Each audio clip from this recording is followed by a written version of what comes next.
What are the obstacles that you guys see that are pretty much constantly in your way and that you have to work through? Finances is the number one thing with the arts. I think underfunding of the arts is one of the biggest travesties that we face as a nation. When you think about great jazz families, people like the Jones family, we're talking about Elvin Jones and Hank Jones, Thad Jones, so on and so forth, or the Marsalis family, it is because their parents made enough money to put them in lessons to then get that education, and there was that ability that there. So it was a meeting in the middle between the community resources and the families, and so that divide, as we know, has been getting more. The gap's been getting wider.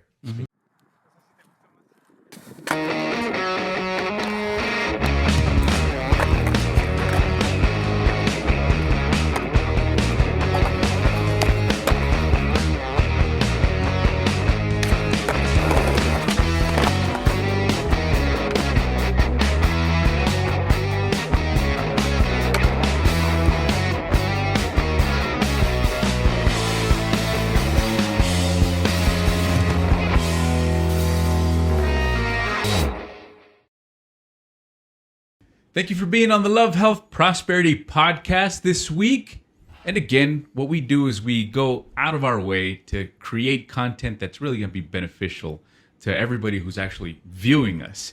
So one of the things that we want to do is be able to provide you with some really good insights regarding mental health, family, and lifestyle. It is critical and vital, and it's our premise here at the Love, Health, Prosperity podcast to be able to bring you this information, and we thrive and we're passionate about being able to do this on a weekly basis. So if you're liking what you see and you think that it brings value to our El Paso community, we want to encourage you guys to support us.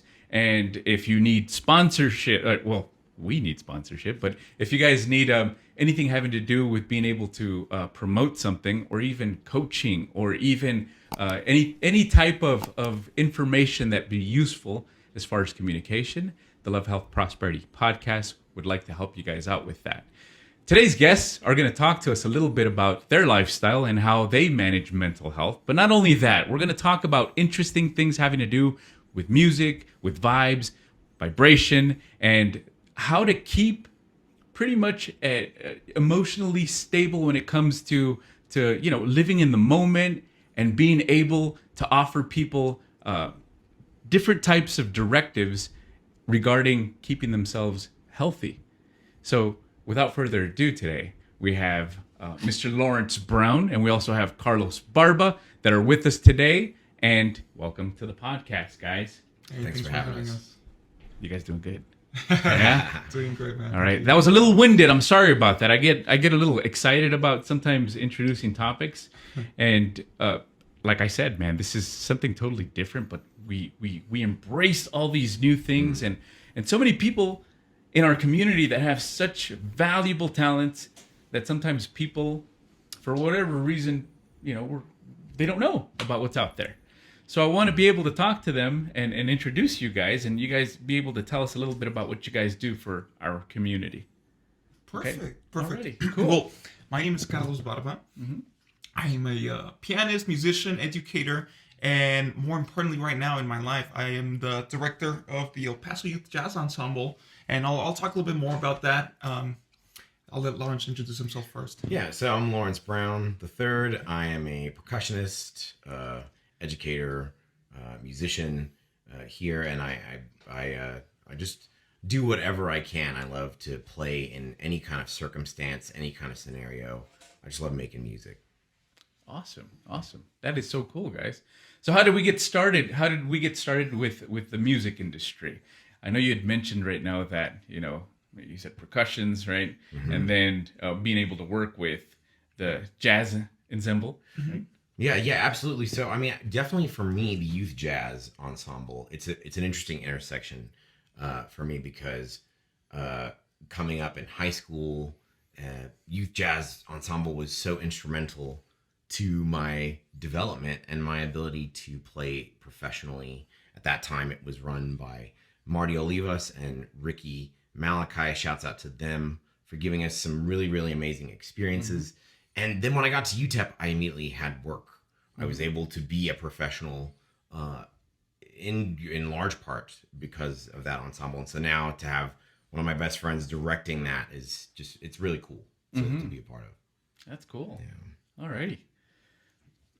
Well, long story short, I've always been into music since I was a little kid. I would watch MTV, and I guess started learning some instruments in middle school and high school, but it wasn't until I guess right after high school, maybe I was about 18 where I really fell in love with the keyboard before I could actually get a piano, but I just really immersed myself in music. So I kind of had a late start compared to my friend Lawrence and a lot of the people we play with, but I just dove in full on into music, just decided I was just going to do that as my career. So it took me a while to take a little bit of some remedial classes at UTEP and extra lessons and practice like 8-10 hours a day for as long as I could before I had to work, and just had to push it. And then I just really fell in love with music, and jazz specifically took a huge part of my life because it's so complex that you need to dive in and spend all your time on it for several years before I think, well, in my perspective, if you don't do that, I think you'll never like really be able to play it well, because it's just so there's so much, but I did that, and then I just kind of spread out and started learning other kinds of styles, because there's just so much beauty in music genres, but this opportunity came up. I've been playing, I guess, professionally for many years now, and the chair of the board of directors, because it's a nonprofit organization, his name is Victor Salas. He reached out to me maybe right after, maybe 2021. He said, you know what, COVID killed our ensemble. Our artistic director is in the army, so he's relocated, and we're looking to bring it back. Are you interested? So I thought, this sounds kind of cool. So we started a little summer program, like just a 2-month program. He's like, do you want to stay the full year? And that was last year. So we did a whole year. And, the organization was handed to me with absolutely nothing. We had like $2,000 in the bank, no music charts, no assets, no instrument, no nothing. Yeah. So it's been quite a challenge. So from zero. Almost from zero. So the good thing was that at least all the paperwork was done. We have our letter of from the IRS that establishes us, and our articles of incorporation. I mean, all that stuff, which takes time. At least that was in place. But apart from that, it was like from nothing. So we had to recruit from nothing, start doing a little bit of fundraising, and we've come pretty far in a year from what was last year, and we're just looking for more opportunities to grow and invest in it. That's cool. So, Mr. Lawrence, how did you come into the picture with this whole thing? Well, I mean, as I said, it's really interesting to just remember that everything comes in cycles. Because when I was in the Youth Jazz Ensemble many years ago in 2009 and 2010, there were a lot of resources. There were a lot of charts. We were playing, I would say, maybe 6 times a semester or so, maybe 5 or so times a semester. At the airport, here, there, we had clinicians, just camps, all sorts of things. And they weren't as extensive as some other places like LA or New York, but they were substantial. And then so to hear about things going down and just having to witness that ensemble dwindle, but then for it to come back full circle into Carlos's hands, which is really just great for me, because he has been a longtime friend and collaborator. We've been making records and playing really heavily since 2013, 2014. Yeah, so that's been great for me to be a part of. Lawrence comes often and helps out the kids and clinicians them. So we'll do little workshops where he'll help out the drummers. So he's always been a great resource. That is so cool. Yeah, it's good that you guys are doing this for sure. How has this been? Because this show is, as we try to bring value as far as mental health. How has this been therapeutic for you guys? I know you guys work with kids, right? I know you guys work with students and young adults. People of all ages, but how does this how have you seen this benefits people? I mean, there are studies you there. I mean, you can look up the studies about the brain and development, especially when it comes to young adults, right? So when we think about integration, really integrating ourselves with ourselves, so to say, music is an invaluable tool. It makes us move, it makes us cry, it makes us laugh. And so to have that in such a structured manner, I mean, routines, sometimes we don't like to admit that they're fun, but having these different ensembles at that age. Why do you think people think that routines are not fun? That's a good one right there. It's work Come to on, keep Lawrence. up a routine, man. It's hard to keep a routine, But yeah, because we're thinking a lot of kids, they hate routines, that. But we know after being in the field for such a long time that this is the best way to kind of live in harmony. Yeah. Have some sort of routine. But I'm interested in hearing more of what you guys have to say regarding that. Yeah, well, if I can share my experience, last year, as I told you, we were kind of starting from scratch. So there was many times where I was questioning the whole process, like, man, is this worth it? And that was when I was trying to keep communication with like 20 kids, and they don't answer, and then all this administrative stuff just made me wonder, like, oh man, this is kind of tough. But then once I got to the rehearsal, we rehearse on Sundays, right? It's like the only day these guys have off because they're so involved in everything. So once I got to the rehearsal, and then we made some music, and I was like, oh wow, this is really cool. This is worth it. And when we have our concert, man, everyone, including me, we're so happy. It's like those are the moments that kind of make it all worth it. Would you guys say it builds a lot of community? Oh yeah. Yeah. Without a doubt. Yeah. And I know I kind of cut you off a little bit, but you were onto something really good, Lawrence, right now. No, I can't remember where I was. I mean, just talking about routines and things being. I'm just speaking from what I was going to say. I'm speaking from experience. Youth jazz, marching band, music has been there for me through some very, very difficult mental health times. So that's all I could say.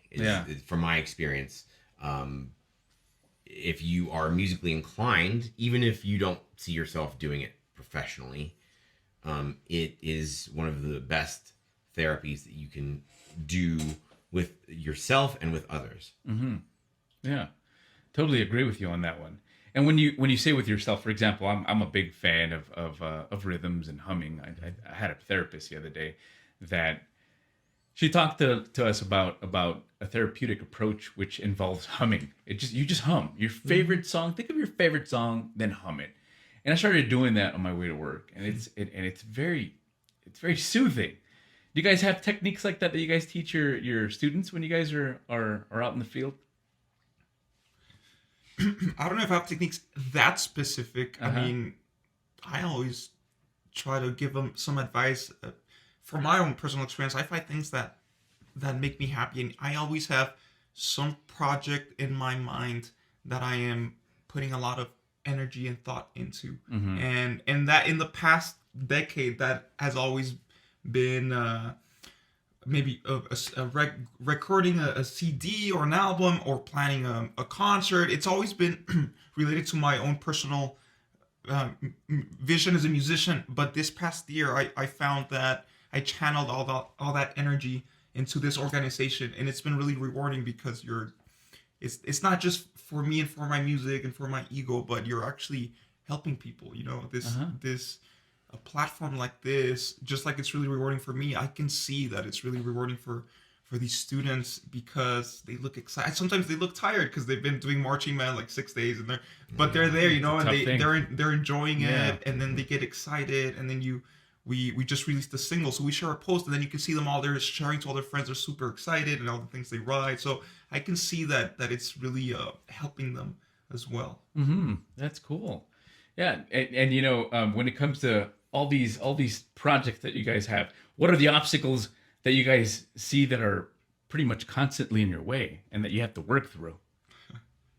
I mean, finances is the number one thing with the arts. I think underfunding of the arts is one of the biggest travesties that we face as a nation.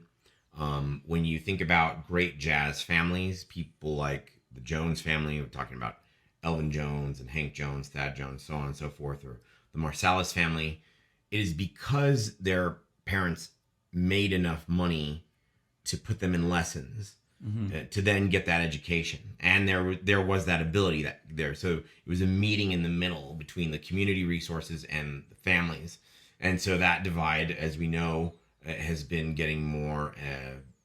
The gap's been getting wider. It's been getting wider. So that's an obstacle that I always find. Yeah. I mean that's an obstacle we find personally. That's an obstacle I find at my full-time job at a public school. This is definitely an obstacle I find right here with this organization. Life costs money. It doesn't matter if you're a nonprofit or if you're an individual. Everything costs money. So I would say that's number one obstacle. But I mean, I've also seen a lot of support right now that we're doing a fundraiser. There's been a lot of community people supporting us, businesses, friends, family. So at least I'm seeing some progress. We have a long way to go, but at least there's progress. So that keeps me optimistic and that's motivated. That's cool. So how do you engage people in what you guys are doing?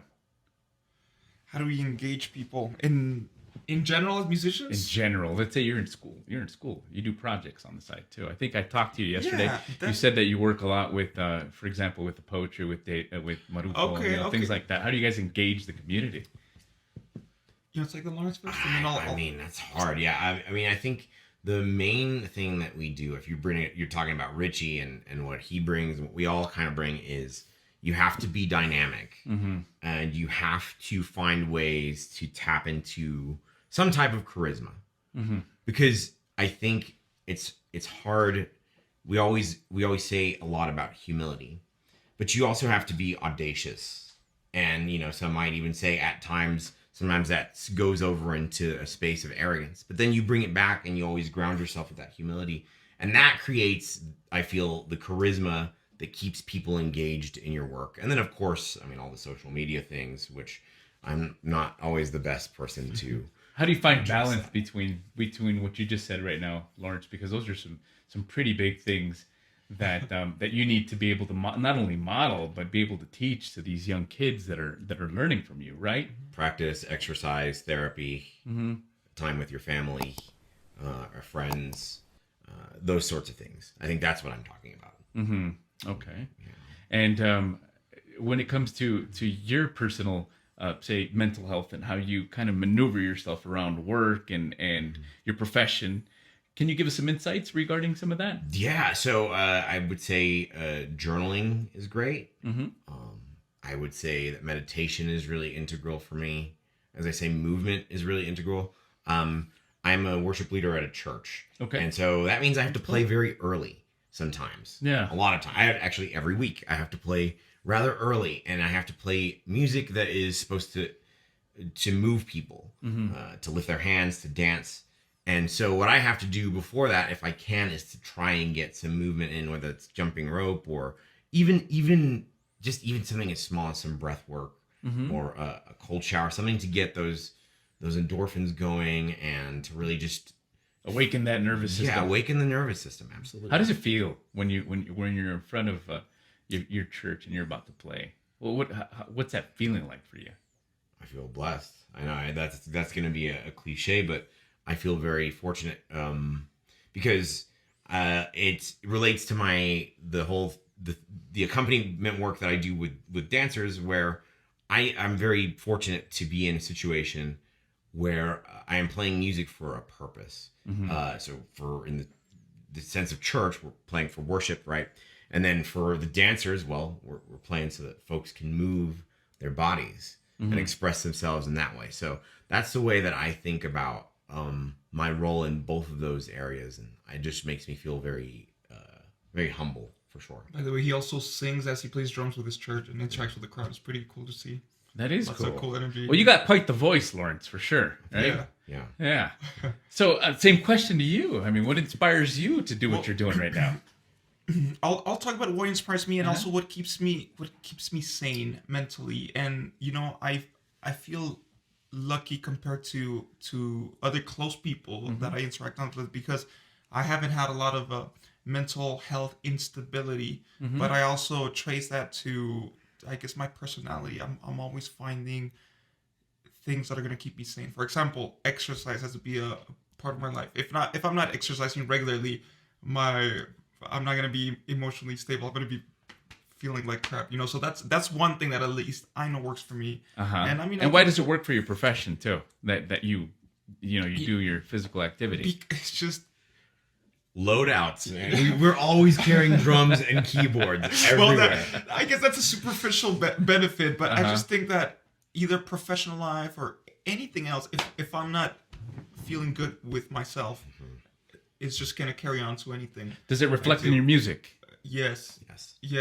I mean, I think if I'm not, and that's just one area but out of many. But for example, it's that too. If I'm not playing music or I'm not involved in music in some way, then I also feel like crap. That keeps me mentally sane. So I think all these years I've been, for the most part, very mentally and emotionally stable because I'm always finding these routines or these projects that I'm always working towards something, and then sometimes that doesn't pan out, and that it just kind of feels like not too great. But then I was like, all right, well, I'm gonna try this thing. So I always have some project in mind that always keeps me busy. If I find that if I'm not working towards something specific or semi specific, then I'm kind of losing purpose, So that I keep myself busy and productive in that way, and that just keeps me balanced.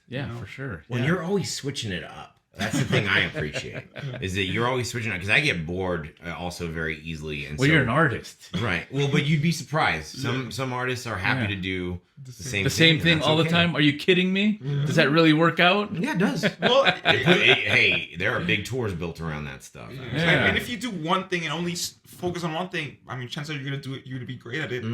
However, I just can't do that because there's just so much beauty everywhere that I can just I can't stick to one thing. It inspires, definitely. Having this conversation with you guys definitely inspires, right? But I know you guys work with youth today, right? Yes. So how many youth are you in charge of when you guys are working on a project? So this ensemble is what is known as a jazz big band. Okay, this was the typical jazz orchestra that was super popular in the first half of the 1900s, right? Big band. I'm thinking big band. I'm thinking you know who I'm thinking about right now. You're probably thinking mainstream. Frank Sinatra, and there Michael you Bublé. Go. That's a big those band. Those are my favorites right there. Those are everyone's favorites, and they're great. No doubt about it. Those guys are great. But it's like saying rock. There's so many branches and subgenres. So big band music, it's also very, very broad, and those guys are some of the most famous ones. But that is the pretty much the setup of the number of participants is about 20 to 22 more or less kids that we're in charge of. Sometimes we get a few more. I'm painting this mental picture. That's why I'm sorry, and I apologize. But you gotta go to a show. That's the thing. Yeah. You guys are giving me context, and this is good. Yeah, because I do want to go to the show. Yeah. But when you guys are talking about this right now, it inspires for me to want to know more about it. So keep going on that, please. All right. So, Lawrence, you probably have a lot of good insights about the setup. Yeah, the history. How what do you want to know about of the Youth Jazz Ensemble? No, the setup as far as like the music band? Is concerned, the concerts. You know how it started, man. The big bands. Well, so obviously jazz kind of comes through New Orleans. Most folks are aware of that. And so when we talk about New Orleans, we talk about a blending of Creole, which just means a mix of everything. We have French, we have Spanish, Italian, Greek, Black, from all different parts of Africa, which is important because these rhythms couldn't have happened if it weren't for these things coming from different spaces. You have the blending of marching bands with ragtime piano or second lines, and then that moving up rivers to places like Chicago. And the best example of that is Louis Armstrong. Then he moves to New York, and such an awesome artist. Right, and he's one of the greatest. One of the greatest of all time. And so, the bands kind of get bigger and bigger. And when we talk about a big orchestra, you could have 20 plus folks. In most big bands nowadays, unfortunately, because there's not always support and resources for these types of things. You might have 15 students, but the great thing about big bands at the high school level is that there is a bit of an entrenched culture here in the United States for that. And I think Carlos, you might be able to speak to that. That in Mexico there isn't as much of that, and maybe we're seeing some of that happen across the border with our friends, things like that. Mm-hmm. Yeah. All right. Yeah, so I mean, I do appreciate that there's a lot more opportunities here in the U.S. than in Mexico, where I grew up. Up to like all elementary. And we do have some friends that are interested in jazz, and they were studying here, but then they finish up, they got to go back to Mexico, and then their opportunities are just like so narrow. So it's not a big jazz scene out there. Well, it's not a big jazz scene even in the U.S. It's And not a when big you go jazz out scene to other anywhere, countries, it's way less. I was talking actually about this in another podcast. I don't know if you know Annie from Annie's Adventures. Yeah, of course. We've had her on the show before. Oh, super great. cool. She's super cool. Well, I was talking to her, and pretty much the summary of what we do with El Paso Youth Jazz Ensemble is we keep jazz alive, because it's every year it's less and less and less people. There's more genres. There's more branches of hip hop and mumble rap and all kinds of other stuff that people listen to. But it all came from the same roots, from jazz. Without jazz, we wouldn't have all of these styles that are so popular today. And we need to keep it alive, because it's a landmark of American history and culture. And it's more than just the music. It's so many things were born out of that, and it's very interesting and very challenging music to play. We need to keep our students and just everyone listening, but our students having an outlet to practice that is very important, because in the public schools they don't have a jazz band year round. They might have a season, maybe a couple months, and then And that's because marching band is king, and so we have to alternate those things. And so the way that, it's to have a local ensemble that is apart from the jazz bands you're going to experience in a regular high school or middle school is so important, because band directors can only do so much. And I think that some folks, some friends of mine would say, music shouldn't be a competition. But I do think that there are some competitive things that are great about music. The fact that students, when I was in high school, my band director required us to do 2 ensembles. He required us to do marching band and concert band. Everything else was optional. You could try out for color guard or indoor percussion or jazz band. And that's the way that a lot of these schools operate in Texas and California and so on. So having something where you can keep those jazz chops up and then bring that back to your jazz band, what that ends up doing is that creates a scene, a young scene. And we see this in spaces like Baltimore and LA and so on. Yeah, big cities, right? Yeah, but it is, I love what you guys are saying, because if it's not for you guys doing this type of stuff, then all of a sudden things begin to go kind of south, and people don't practice this type of stuff. So are you guys working with UTEP too, or no? We have colleagues at UTEP, and they are as supportive as they can be. Yeah, I mean, I worked with UTEP while I was doing my master's. I was a teaching assistant, so I made some really good relationships. First as a student, and then as colleagues. And so we do have some really great. We're also musicians, so we play a lot with a lot of UTEP professors, and they've helped us out. For example, one important person that often comes. Do you need to get that? No, so it's okay. So one person that comes is a professor of percussion, Andy Smith. Both of his children were part of the ensemble. One of them just graduated. He's a senior going off to Denver. College, The other one, her name's Kira. She's a 10th grader. She plays bass, and she comes from a musical family, so that always helps. That always helps, and he's lifted the level of musicianship in the percussion department at UTEP. I can't say enough good things about him and his family. And yes, absolutely, it makes us a more musical town to have talent like that coming in. And yes, we were both students at UTEP, and we were able to work through those relationships with professors, and then move into something else where they do become colleagues and people that we can ask for help, ask for guidance, play with a lot of times as well. We're playing a lot of times, in ensembles with all these folks. And I work there 4 days a week with the dance department. So a lot of opportunities. Carlos has also worked there. And yeah, it's created a lot of opportunities for us. Well, that is so cool, man. Thank you guys for doing all that stuff, man. I want to talk a little bit about how you guys help our youth, since you guys work so much with youth and mental health. And anxiety, we know for a fact that anxiety and depression right now are skyrocketing.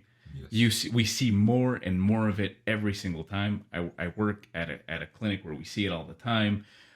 You go to the store, you go to a restaurant, you can't help but to notice sometimes people's, nonverbals. There's not a lot of interaction. There's not a lot of community. So how is it that you guys inspire others when you guys are teaching, or if you guys notice that somebody's a little off, how is it that you guys help them out and kind of bring them in to help them out through music? Well, what I can speak for myself as a educator in the public schools, as well as this organization. I think it's very important and crucial to build relationships with the kids, first of all, so that you notice what's going on. Because sometimes you'll see someone and like you said, something looks a little bit off. So you have to approach them and I don't know, but test the water, see how you're going to approach them. But if you notice something's off, then you got to pay special attention to that. And I just try to find things that the kids will look forward to. At least this is how as I was speaking before, this is how I keep sane and mentally stable. I always have good things that I'm looking forward to because I'm working towards something. I'm excited about something. So I try to create these opportunities for either our performance or a certain activity that we're going to do, or just something positive for them to have more just good things in their life. They already have a lot of bad stuff happening at home. I can't do much about that, but I can create positive opportunities that will make these students happy. How do you see them? Do you see them like when they start improving at whatever it is that they're learning with you? How do you notice the attitude differences, the interactions with you?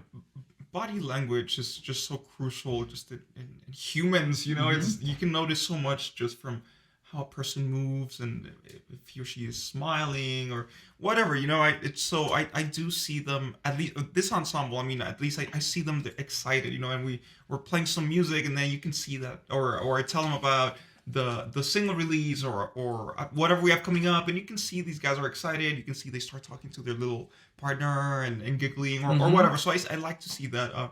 And the public schools is a bit different because you get many kids at one time. So it's more of a challenge to stay up to date with every single one. I do what I can. Sometimes that's their outlet too, right? Exactly. Being with you guys. Yeah.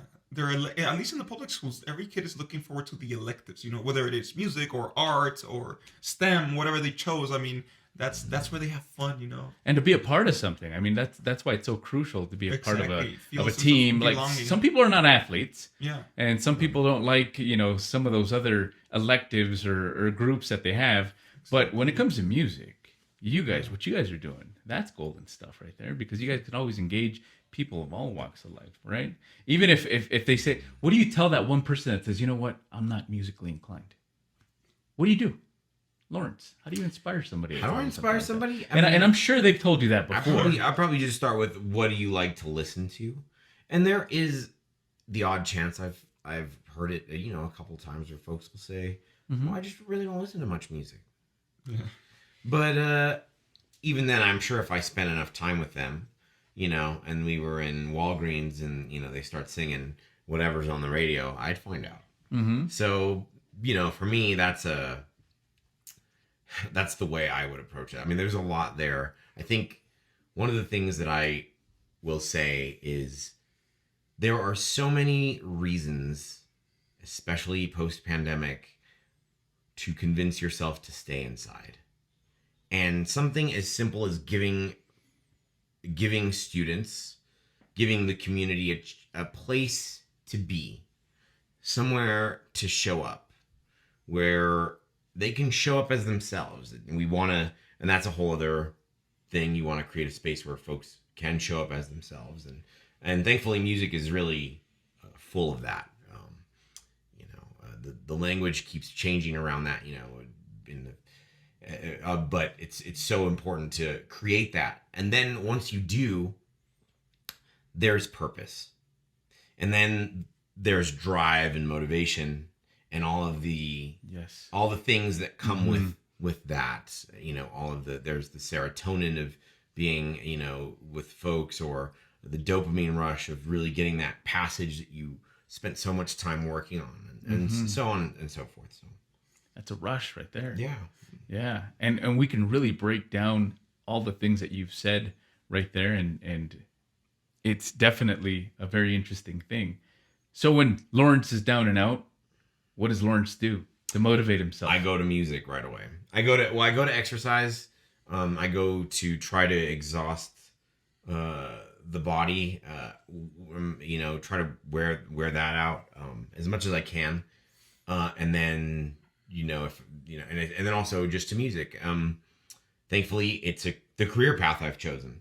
So as long as I'm busy with gigs and things to do, which is generally the case, my mental health is pretty good, and some would say that maybe that's a certain type of coping skill. But I think for the most part, it's a positive coping skill to throw myself into work or a project, so on and so forth. And I think Carlos is pretty much the same. We're pretty driven folks, and we get behind something, and then once we have a vision, we just keep with that until it's done, and so on. Well, Yeah. you're definitely very inspiring, both of you guys. And sometimes we put blocks in front of us so that we don't complete our goals. And that's the biggest disservice that we can do to ourselves. We don't know ourselves to our fullest potential because we're constantly thinking that we're not going to do something that is going to get us to the next level. Sometimes we don't believe in ourselves. And I like the fact that, that you guys are mentioning the importance of how you can be inspired through what you guys are doing right now. And you guys are working constantly with kids, so that makes it even more valuable too. But I know for a fact also, people are going to want to know, what is it that makes you guys, what's the biggest challenges that you guys have? What's the biggest challenge that you have, Carlos, for example? I'll tell you one of my biggest challenges for the past decade, because I've been as a freelance musician, I've been trying to push my music onto the world, and as I was talking, I revolve around the subgenres of jazz, and that's been the biggest challenge, reaching people, because one part is that the genre has been going downward, and another part is there's so much competition.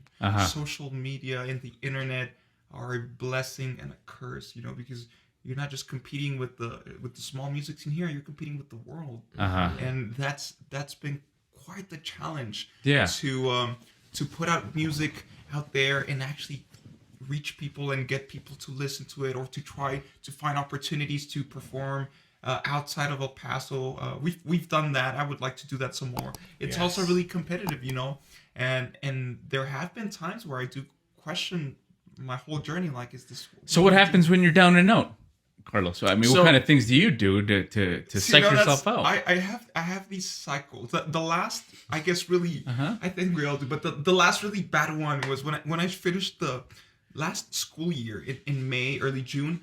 I was super burned out of everything because I had been teaching, I'd been doing this ensemble, I'd been performing, and being a dad. I have a 3-year-old at home. Oh, congratulations! Thank you. So I was super burned out. When I finished school, I was like, I don't want to play piano or music for I don't know. It took me a whole month. I had a few gigs on my schedule, so I had to do that. But apart from that, I did not touch a keyboard. I was just so sick of it. I just needed a little bit of time to recharge. Luckily, I had planned a trip to New York to see some family. I saw some music out there by some amazing musicians that really, I came back inspired. I came back, and then I had a lesson with a really amazing organ player from New Jersey who was in town, and that really inspired me. So those little things kind of set you back in track. You're having a moment where you feel low, and then you gotta find something. In that case, I saw some live music. I had a guy teach me a lesson. I had time to recharge. I took some rest. You gotta get some rest. So I didn't play much for a while. I finally slept 8 hours for several days in a row. All that good stuff. Yeah. So that helped me get back on track. But it's part of it. We can't be super happy Mickey Mouse all the time. No, but people need to understand that there's ups and downs in life. Of course. And sometimes people have a hard time with really understanding that, because like you said, it's not always going to be roses and flowers and a good path. Sometimes those difficult moments are the ones that really shape you out and bring the best out of you. So what difficulties have you guys faced where you had to really kind of go above and beyond to take a dive deep inside, Lawrence, right? Deep inside of yourself to say, okay, look, I need to get up and I need to get psyched out. I think, wow, that's a very deep question. I think sometimes I know for me, I've put myself in a position where you do doubt yourself. You doubt your journey, or you just get tired of hearing what you're playing. Like literally, you're like, I've played this so many times, and there are a lot of different modalities to work with, but I think stepping away from the instrument is important. I think stepping away from music is important. But we have a whole bunch of colleagues that struggle with even staying engaged in music. And they're some of the most talented musicians you could meet. And so in that case, I do think that just having other interests, like, okay, for me, I really enjoy cooking.